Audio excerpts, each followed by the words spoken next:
بسم الله الرحمن الرحيم.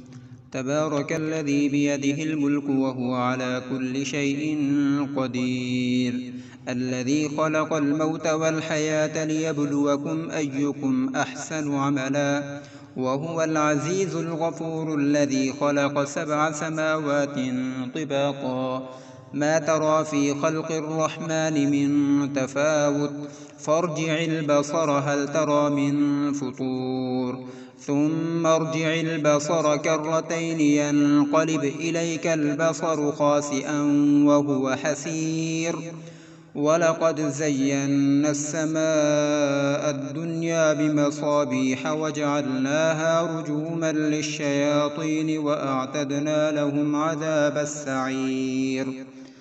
وللذين كفروا بربهم عذاب جهنم وبئس المصير.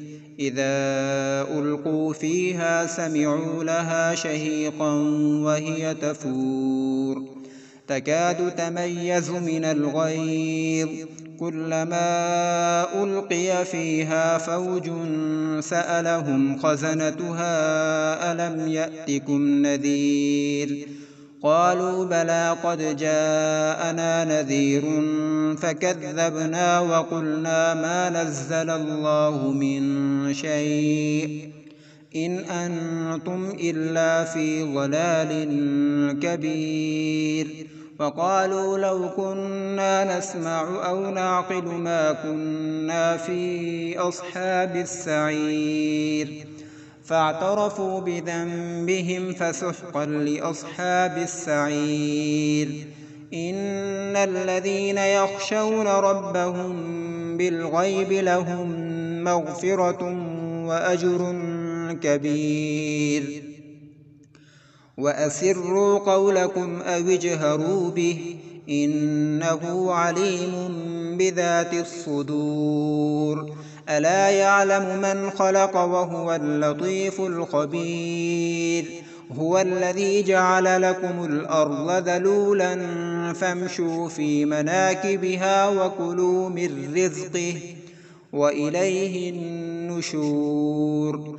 أأمنتم من في السماء أن يخسف بكم الأرض فإذا هي تمور، أم أمنتم من في السماء أن يرسل عليكم حاصبا، فستعلمون كيف نذير. ولقد كذب الذين من قبلهم فكيف كان نكير.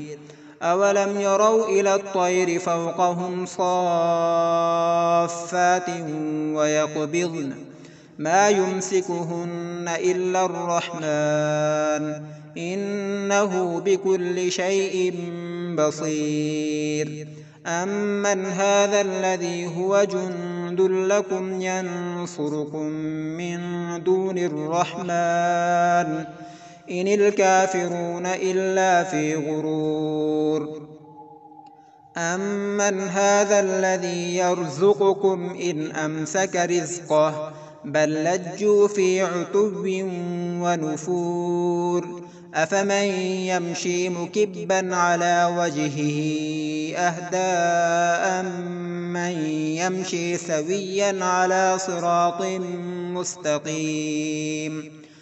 قل هو الذي أنشأكم وجعل لكم السمع والأبصار والأفئدة قليلا ما تشكرون. قل هو الذي ذرأكم في الأرض وإليه تحشرون.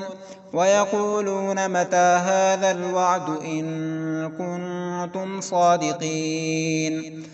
قل إنما العلم عند الله وإنما أنا نذير مبين. فلما رأوه زلفة سيئت وجوه الذين كفروا وقيل هذا الذي كنتم به تدعون. قل أرأيتم إن أهلكني الله ومن معي أو رحمنا فمن يجير الكافرين من عذاب أليم. قل هو الرحمن آمنا به وعليه توكلنا فستعلمون من هو في ضلال مبين قل أرأيتم إن أصبح ماؤكم غورا فمن يأتيكم بماء معين